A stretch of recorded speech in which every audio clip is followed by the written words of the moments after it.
Where do speakers usually stand? Is it over there? Or here? Whatever. Okay, cool. Hi, everyone. My name is Awa. I'm one of the co-founders of Anoma and Namara. First, a little bit about myself. In the past, I actually worked in surveillance capitalism in a company called Chainalysis. That was actually my first job in the space. You might not know a lot about Chainalysis, but Chainalysis certainly knows a lot about you. And now I work on goods for the public, including Anoma and Namara and a bunch of other protocols. So I always want to start a little bit about privacy because I think we always think about privacy for individuals, but I think not that many people actually think about privacy for nation states. And actually very strong arguments for why governments and sovereign nation states should start worrying about privacy-preserving technologies. It starts with the fact that our existing financial systems and most backbones that are essential for security of every country is at the moment by default transparent. And that also includes the decentralized systems, as all blockchains, all cryptocurrency protocols are at best pseudonymous. And we all know that that is just not private. So why privacy for nation states? Actually, the first reason is that it is essential for national defense, as in financial systems are critical for security, for the security of nation states. And at the moment, there is just no way that it is safe or secure enough to move the existing financial system to the blockchain.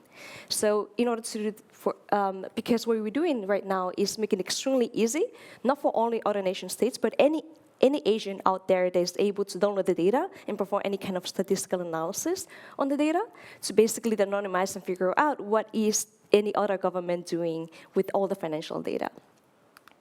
The other reason is that we actually need privacy to safeguard democracy. This is a little bit unintuitive.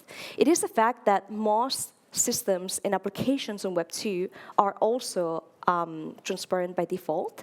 And this data can actually be used by other governments to attack your government. Think of, for example, all the data that we are leaking through Facebook that can later on be leveraged by governments like Russia, North Korea, whatever it is. Nowadays, there's no need really to wage physical warfare. You can actually wage way more damaging war by using information that is all transparent in social media. Think of, for example, a really good attack to increase the chances of stochastic terrorism in a nation would be not to try to start war, physically speaking, but to say, let's find out through those Facebook groups which ones are those more, think of, for example, Facebook groups where there are veterans of the United States, let's say. And veterans are operationally capable. They might actually, and you might be able to find out which groups are like slightly more easy to be radicalized.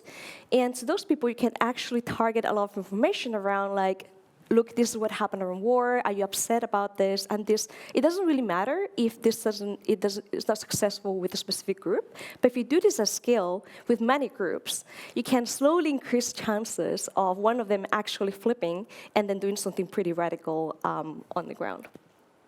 So I would say, argue that for nation states, that is actually very important for democratic governments like the United States, like Europe, to actually start adopting privacy-preserving technologies. So privacy for individuals and communities, I think this is a little bit more obvious, as in we need some kind of system that defends individuals and communities against surveillance capitalism. This is, in the end, there are private corporations out there that just want to make a dollar. They just have a profit motive. But for as long as there's data, it creates opportunity for them to actually monetize and exploit it, which leads to the next point, which is people actually just want to use the services. Like when you pay for coffee or something like that, you went there to pay for coffee. But what happens with existing financial systems is that there's a lot more, many other externalities happen under the hood, which is you pay for coffee, but there's also a lot of data that is collected by all those financial intermediaries, which later on can be used for exploiting and extracting value from the users. And it doesn't make sense because you just want to pay for coffee, you just want to consume the coffee. But in the end, there's a lot of other externalities that happen from the fact that data was collected and aggregated by intermediaries in the process. And in the end, I kind of want us to remind ourselves that we are all in this space because of the purpose of building systems that can actually be viable alternatives and better alternatives to existing systems, including the ones in Web 2. And in order to do that, we need to enable ones that minimize the externalities for the users in order to enable a more equitable relationship between the user and the people and the system. Quick look at the evolution of privacy and decentralized protocols. So on scriptable settlement architectures, those are cryptocurrencies primarily. Usually, with Bitcoin and the long tail forks of Bitcoin, the privacy guarantees were limited to pseudonymity. And then with the passage of time, we start to see other propositions like Monero that uses ring signatures, Moa Coin also uses ring signatures, or Zcash that uses ZK snarks. But something that brings them in common is that privacy is usually attached to the monetary policy and the means of exchange, which means that if you wanted to pay privately, you also had to adopt that monetary policy or that currency. And that is something common about all the privacy-preserving protocols that happened ever since Bitcoin. And now we start to see unprogrammable settlement protocols like layer 1s like Ethereum, layer 2s like, I'm assuming, Optimus and Arbitrum, and a bunch of other layer 2s. I started to see dApps deployed to them. So we see Tornado Cash, ZK Money, they are dApp-specific privacy that are deployed in transparent layer 1s. So here we see that we start to decouple a little bit the privacy from the assets and the platforms. And I would like to challenge a little bit the design principles. It's like, let's forget about blockchains, let's forget about cryptocurrencies, and let's kind of say, if we wanted to bring privacy-preserving technologies, what are the 2 principles we should build on top of? And the first one is, I would say, very obvious, but not obvious to so many. It starts with decoupling privacy from the assets, but also from the platforms. Again, people want privacy, but not necessarily your monetary policy. I think not everyone wants to price the milk in Bitcoin, or not everyone wants to price the Bitcoin in ZEC, necessarily. And again, protocols should not be dogmatic about what is the means of exchange. Like, actually, people should decide what to use as means of exchange, and nobody should enforce anything or be dogmatic about it, not a protocol or a dApp. So that's the first principle, like challenge. The second one is that so far we have been thinking about privacy as a feature, as an add-on, as like, this is a button, we can make it blue or red. But a framework that we'd like to start establishing is that I think it's more correct to think of privacy as a public good.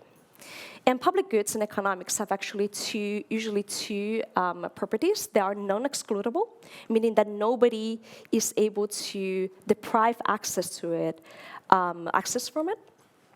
And nobody means not other individuals, not companies, not governments. So they have to be at all times accessible by anyone.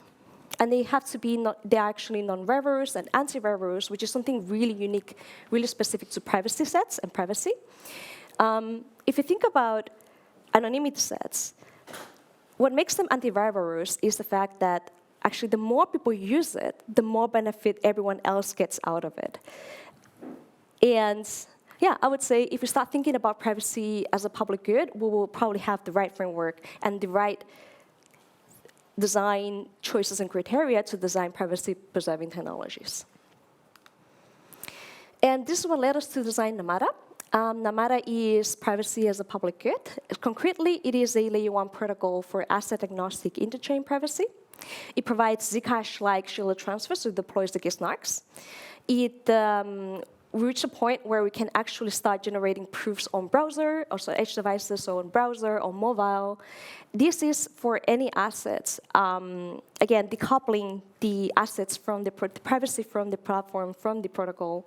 So it supports this kind of shielded transfers for any kind of assets.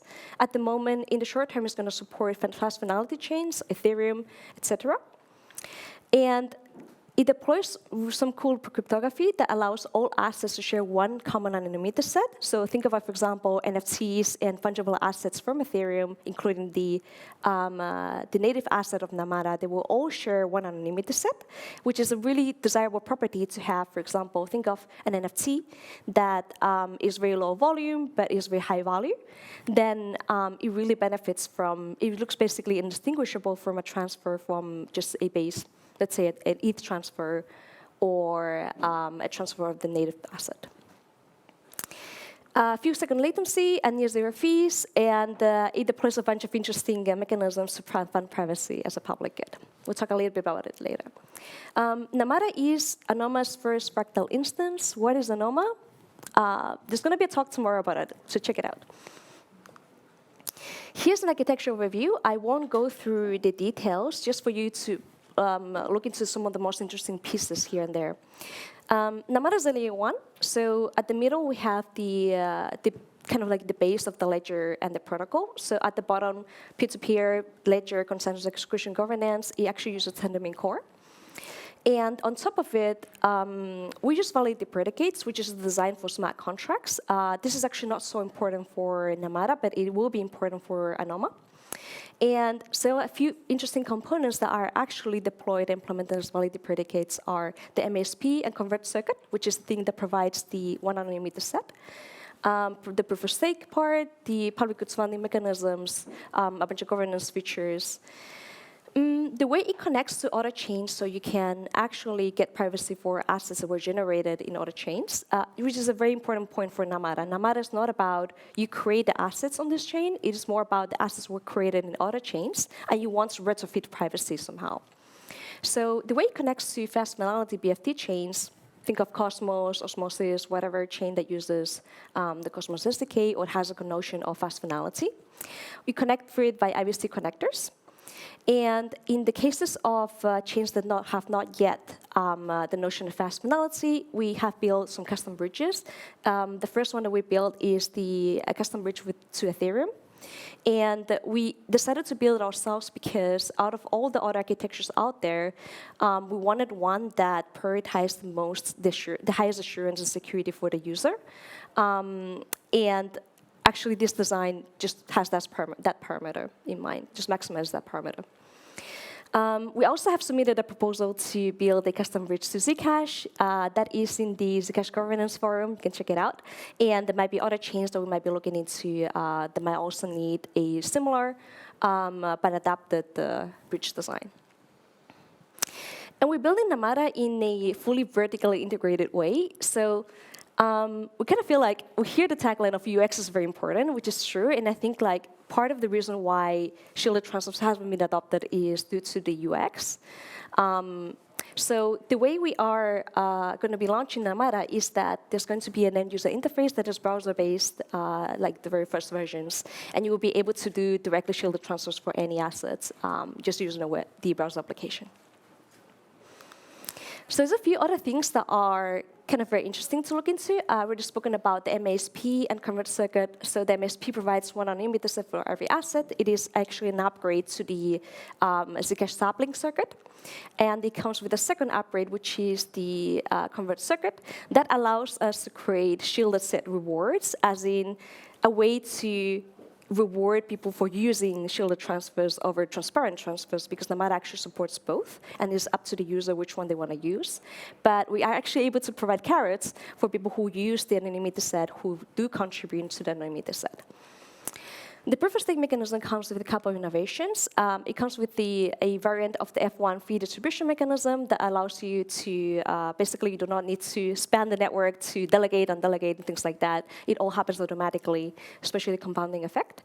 It also comes with cubic slashing for the ones who are more used to operating validators. Cubic slashing is just a way to discourage, in the case of validators operating multiple nodes with different accounts, is a way to discourage validators to operate them in the very similar configurations. Just try to kind of have this infrastructure diversity and in setups.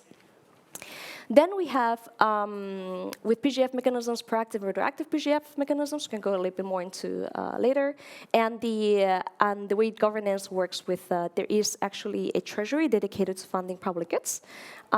It deploys a form of like kind of limited liquid democracy where we are splitting away from historically governance and staking has been kind of attached as roles. You're delegating to a validator, implicitly you're also delegating the governance decisions to the validator.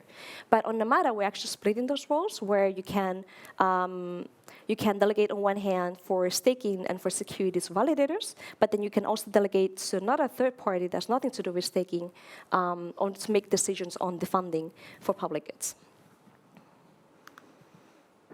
Okay, so funding privacy is a public good. Conceptually, the way this works is the Namada protocol generates crates of carrots, and those carrots get distributed into 3 buckets. The most interesting buckets are, in the case of the anonymity set, so the shielded set incentives. The way this mechanism is designed is that it incentivizes only actual contributions to the privacy set. So we have to create a system that disencourages spam. So it is able to detect, for example, at what point it actually contributes or not contributes to the privacy. So think of, like, for example, the very first transactions addition to the marginal additional privacy to the set are pretty high, but they might be reaching a point where extrapolate through really high values, a point where an additional transaction to it does actually not contribute that much anymore to privacy. So this mechanism needs to be able to adjust to that, so like the real conditions, the volume, etc., and the actual value. And it also has to discourage spam. With the public goods funding mechanisms, this I already mentioned, the fact that we're splitting validators from the governance council and the council that actually decides where to fund. And there's a bunch of things about proactive and retroactive PGF. There is, the best deep dive for this is on the specs. I'll show you the link later. There's a few ideas about which categories of things are funded, can be funded, which ones proactively and retroactively. And a portion of carrots goes to the next security. As a proof of stake chain, it goes to validators and delegators. Cool. So here's the roadmap. Namada is launching actually pretty soon. We started the development of this protocol at the beginning of this year. We announced it really not that long ago. We actually operated with a few third-party validators. A testnet is working well. And we're planning to launch at least the incentivized trusted setup and the public testnets before the end of the year. Hopefully, Namada goes live by the end of the year, if not early next year. There are a few other upgrades that we're looking into already, which can be really interesting. So the thing that I am most excited about is the idea of private bridges. The issue can have, the issue, 5 minutes, got it, okay. The issue you have with having a layer 1 that has this anonymity set is that actually anonymity sets among layer 1s are competitive. So there's rivalry in there. And a way of removing that is by enabling kind of private IVC or private bridges, so anonymity sets can actually be shared across layer 1s. And that would be a desirable thing to have for us, because otherwise it kind of, there's one pool, but then imagine that something happens to this chain, or a validator starts to kind of censor transactions or something like that. Ideally, you want make it easy for another instance of Namada to appear and be operated by a different set of validators, but then not lose into the anonymity set. It might take some time to transfer to reach the size of the pool. But if you enable private bridges and private IVC, that anonymity is actually shared across all pools. So that's something really cool. Also really fits really well with the idea of privacy as a public good. Other versions, things like Fairview for censorship resistance, as in remove the ability for validators to see the content of the transaction before it actually gets finalized. Further implementations of IVC into other layer 1s, and a few other improvements. So how to get involved? If you're interested in this topic, there are soonish ways to get involved. First of all, is to trust the setup, as This is the ceremony that the other protocols have done, Zcash, Aztec. You need this because we're deploying a custom circuit. So if you're planning to use shielded transfers on Namada, I would really recommend you to actually participate in the ceremony, because then at least you can trust yourself that you actually got rid of the toxic waste. And then otherwise, if you're interested in operating validators, then you can also participate in public testnets. There will also be some programs for end users, because we really want to get tested this vertically integrated protocol with also the end user interfaces. And there might be carrots for both of them. Namada is built by Helix. These are my two co-founders, Adrian, who's running around here. He will be giving the talk about Nanoma. Christopher, who lives in Berlin. You might know Christopher the most for being the architect, the designer of the IBC protocol. You might not know Christopher for the Wyvern DEX protocol, which is actually the set of smart contracts that settles every trade on OpenSea. If you go to ETH gas station and you search for the ranking, the rank #1 should still be the Wyvern DEX protocol. Not a lot of people know about this, but it's actually very cool. And Helix is a public goods lab, and if you are interested in joining the team of about 50 people, we are working on many other protocols in many other areas. Check out the jobs page or talk to me later. And that is the end of my talk. There's a few links, namada.net.